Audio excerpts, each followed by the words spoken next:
meantime, we will go to House File 2171. Members, we're going to keep going. Representative Hansen, would you like to move your bill? I would move House File 2171 be laid over for possible inclusion in omnibus bill. And Representative Hansen, I believe you have the DE1 author's amendment. Would you like to move your amendment and explain it for the committee? Thank you, Madam Chair. The DE1 amendment is based on input from the Minnesota Pollution Control Agency relating to odor management. So I'm taking their suggestions and incorporating them in the DE1 amendment. And I would move the DE1 amendment. Representative Hansen moves the DE1 amendment to get the bill in the form the author would like. All those in favor, please signify by saying aye. Aye. Those opposed say no, and the motion prevails. The amendment is adopted. And Representative Hansen, to your bill as amended. Thank you, Madam Chair and members. For the House File 2171 as amended, a generation ago, Minnesota actually did have odor management law. Those were repealed in the 90s, but the issue is still here. And what I'm trying to do here is provide some type of statewide response on odor management. There are several exemptions in the bill that are there that are not included.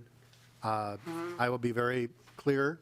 I have an odor issue in my district.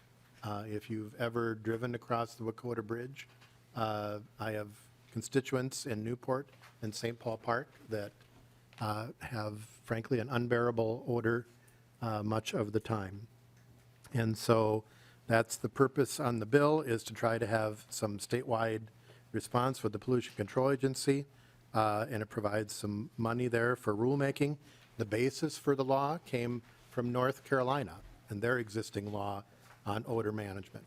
And so that is the purpose, and I think it would provide protection for my constituents and other constituents, and I believe there are testifiers. There's one person who has signed up to testify, and that is Mr. Quillis from the Minnesota Chamber of Commerce. Mr. Quillis, come on down. Please reintroduce yourself and then proceed with your testimony. Thank you, Madam Chair. My name is Tony Quillis, Director of Environmental Policy at the Minnesota Chamber of Commerce. And I think there is one more individual behind me from Packaging Corporation of America. They can come on down when we do public testimony, but go ahead. Thank you, Representative Schultz. Madam Chair, members, the difficulty when we start talking about regulating odors is that they tend to not be concentration-based, and each individual's sensitivity is different. In regards to the bill, Madam Chair and members, we start to try and go through and define what an objectionable odor is. And if you look at the definitions starting on 1.9 and 1.10, reasonably be expected to be injurious and unreasonably interferes with the enjoyment of life. So the concern there are those are broad, pretty broad and open to interpretation for the definition of objectionable odor. Also, if you just drop down to 1.12 to 1.13, it talks about an odor complaint that would start to trigger the odor management plan that's required later on in the bill. All it would take would be one phone call or one email to the commissioner of the Pollution Control Agency or a political subdivision that would start the commissioner to show up and looking at determine whether a facility is emitting any objectionable odor. So, Madam Chair, there are some concerns there, and then also how the Pollution Control Agency would identify whether a facility is emitting an objectionable odor, whether that would be stack tests or how they would go about doing that. And Madam Chair, finally, kind of last point I'd like to point out, under 11607, which is the powers and duties of the Minnesota Pollution Control Agency, subdivision 9, actually talks about orders and investigations, specifically around air contamination. It allows the agency to make tests, including testing for odor where a nuisance may exist. So I think that the Pollution Control Agency has this authority already. So, Madam Chair, between the concern over the definitions being kind of broad and then already thinking that the agency has these authorities, I'd like to keep working with Representative Hansen with the situation he has in his district, but right now this affects all facilities throughout the state of Minnesota. Madam Chair, thank you for the opportunity to testify on House File 2171. Thank you. It sounds like there might be someone in the audience who would like to testify. Please come on down, state your name for the record, and proceed with your testimony.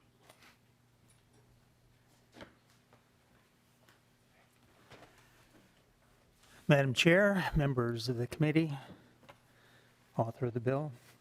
My name is John Piotrowski. I serve as the Vice President of Environmental Operations for Packaging Corporation of America. We're headquartered in Lake Forest, Illinois. We have over 100 facilities across the United States, scattered over 36 states.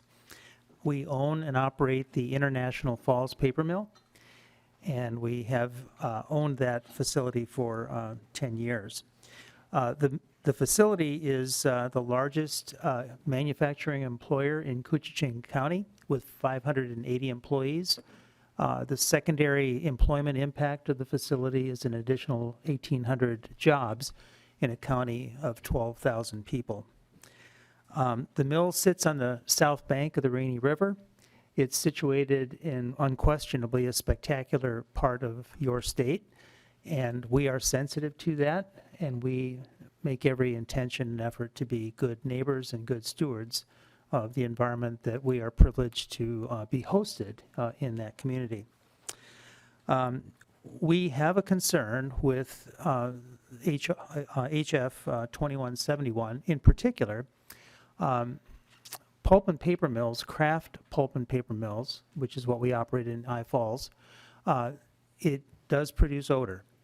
However, US EPA 25 years ago implemented a series of national emission standards for the control of hazardous air pollutants, many of which are odoriferous. We have elaborate control systems, collection systems, incineration systems, monitoring and reporting obligations that already exist. And our concern with the language in the bill is that it would compound and perhaps duplicate and be redundant with existing obligations that we already have. What we would appeal for is an additional exemption wherein facilities that are already subject to federal NESHAP and maximum achievable control technology obligations, which we are and which we do comply with, that we be included as a line item exemption in that rule. Thank you, Chairwoman. Thank you, members, for the opportunity to comment. Thank you for your testimony. Is there anyone else in the audience that would like to testify on this bill? With that, we'll go to questions from members, and first on my list is Representative Schultz. Thank you, Madam Chair and Representative Hansen. This bill, as you know well, and including in your DE amendment here, it kind of lays out who it does not apply to. And I think that we don't see a lot of bills that come through the legislature that are written to that effect. And I guess my first question for you is why is this bill written that way? Chair Hansen. Thank you, Madam Chair and Representative Schultz. Many of those exemptions were similar to what was carried in the other states. So, when we were first modeling, what we did add in the particular in the DE1 was restaurants, and I'll use that as an example. I think the direct quote from the PCA was that some of the more senior PCA staff who had been around during that time with the previous order, that restaurants were an issue. So they remembered that, provided that input, and I put that in. Representative Schultz. Thank you, Madam Chair and Representative Hansen. I just have a lot of concern for it because, and I personally, I don't know the circumstance that you're dealing with in your district and the way that you're seeking to respond to the need in your community. I don't know that.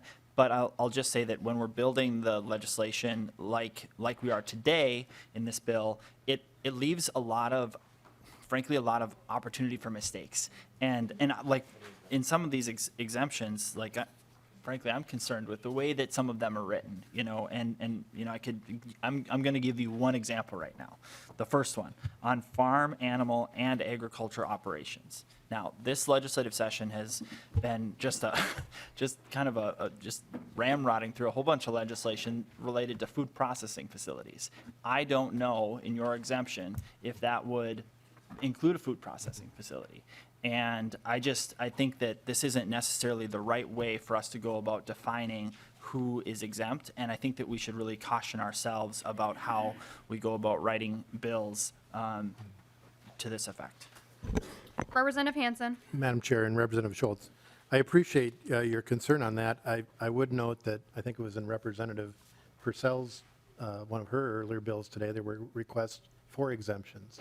So, often there are requests for exemptions that come in bills. To kind of bring it back to Mr. Quillis's point on the clause that is in existing statute, I think what this does, again, with definitions, is it at least provides a better map than what there is now. That you have rulemaking, which would then help define this. It provides for that. It has the exemptions, and then it also provides for an odor management plan. So again, when we don't have these things in statute, it's subject to nuisance. And nuisance definitions, anything could be in there, that those exemptions may not be there. So I think this helps with your concern. And I am certainly, this is being laid over. I'm certainly open. I talked with the forest products industry. I understand their concern. I think when they're referencing existing federal, that's another way of doing things. So I'm open to continued discussions on this, but just like with the previous bill, it's important to get definitions into law. Otherwise, that you have that subjectivity that's there for the agency if complaints come. Representative Lislegard. Thank you, Madam Chair, and to Chair Hansen, I know that you're always amenable to having conversation. I know this is going to be laid over. It is broad, and it is sweeping across the state of Minnesota, and that concerns me. Any one individual that could trigger this scares me. We have people that don't agree with certain industries, and all they have to do is drive around and make a phone call, and next thing you know, we're doing this, and that's how I understand it. I could be wrong, but if you would be amenable to have conversations about the impact that it could have, the detrimental impact potentially on not wanting to do that, but it could, and I have real concerns. So if you'd be willing to have a conversation, offline as this goes through the process, I'd greatly appreciate it. Thank you. Yep, I'm supportive of having that. I think the Pollution Control Agency, if I could just call them up to give their. Chair Hansen, yes, actually, we do have time for the Pollution Control Agency.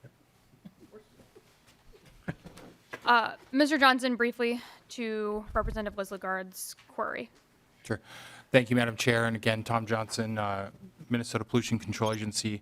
I would just call out that the rule section, we do call out that that we would determine a process for investigating and addressing odor complaints. So, not necessarily one complaint. I think the underlying bill had 6 complaints.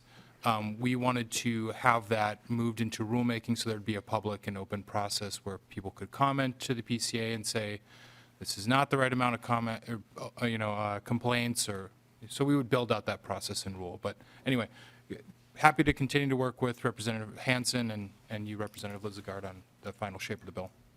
Great. Representative Scraba. Thank you, Madam Chair. Chair Hansen, as the representative of the PCA, the other PCA, in International Falls, and mines in Silver Bay, and donut shops in Grand Marais, everything has an odor, and how we go to this. I think the gentleman from PCA had a good indication. It's being regulated somewhere already. And if you're really just after definitions, I think that is commendable. I think that's something we need to look at. But at the same time, if we're going to have some time to chat with this before it shows up again, I think it would be good. Thank you. Representative Jacob. Thank you, Chair Hansen. So in my district, at my hometown actually, very large packing plant, a vegetable packing plant. And I'm wondering, can you explain to me how this would, if they're agriculturally based products, they're bringing contracts from agriculture into their packing plant. How would it apply to that packing plant? What's objectionable? I mean, heavy odors of sweet corn in my town. Some people like it, some people don't. What's objectionable? How would it apply? Representative Hansen. Madam Chair, and I think what Mr. Johnson was just saying, we're trying to, with the rulemaking and the authority here, is have some system of defining that. If we need further exemptions, I am open to that. But right now, you have a clause on nuisance law that opens everything up right now. And what I'm trying to do here is to provide that. I am hesitant, because I'll just be blunt, the situation in my district is with a rendering plant in a metropolitan area that affects thousands of people. And so I think having rulemaking to go through this is really important because it provides for not having the mistakes, as Representative Lizdegard made. If we can put the guardrails on that, I'm clearly open to those discussions. But again, right now, we're dealing with nuisance law, which could come up. One more. Representative Jacob, then we're going to go to Representative Finke. Okay. So coming from a county board position, counties and cities and so forth, they like their local control and wouldn't say that, like the issue you have here with the rendering plant, isn't there already local control that could manage this? And would this be taking local control away? Representative Hansen. Madam Chair and Representative Jacob, the cities have tried and have not succeeded. Representative Finke. Thank you, Chair, and I'll be brief. I just would like to say thank you for bringing this bill. I know that there are many different ways we can understand this, but this is a problem in my district. I have a paper mill in my district, and it stinks. And I heard about it on the trail. People complained about it to me. Covers all of the university. The university students are always asking. You can Google what people are always wondering, what is that smell? It smells bad very often, all the way down University Avenue. It's a real problem. It's not, I don't know whether the answer is in density or some other metric, but this is a problem in the city. That's probably 10, 15,000 people who are having this odor that they consider unpleasant. And it's not a donut shop, it's a real stinky odor. And there's no question about that. I think it's reasonable to ask, what can we do? Thanks. Representative Hansen, closing comments. This is an issue. It's an important issue. I commit to working with folks on this because I'd like to get something passed here. It's an important piece. I would also invite you all to my district in the summer, maybe on an 80 or 90 degree day, if you would like. I renew my motion that this be laid over for possible inclusion. Representative Hansen renews his motion that House File 2368 as amended be laid over for possible inclusion in an omnibus bill, and the bill is laid over. Members, I don't recommend you take Representative Hansen up on that offer to visit on a 90-degree day. I did, and it does smell bad. Representative Hansen renews his motion that House File 2171 as amended be laid over for possible inclusion in an omnibus bill, and that bill is laid over.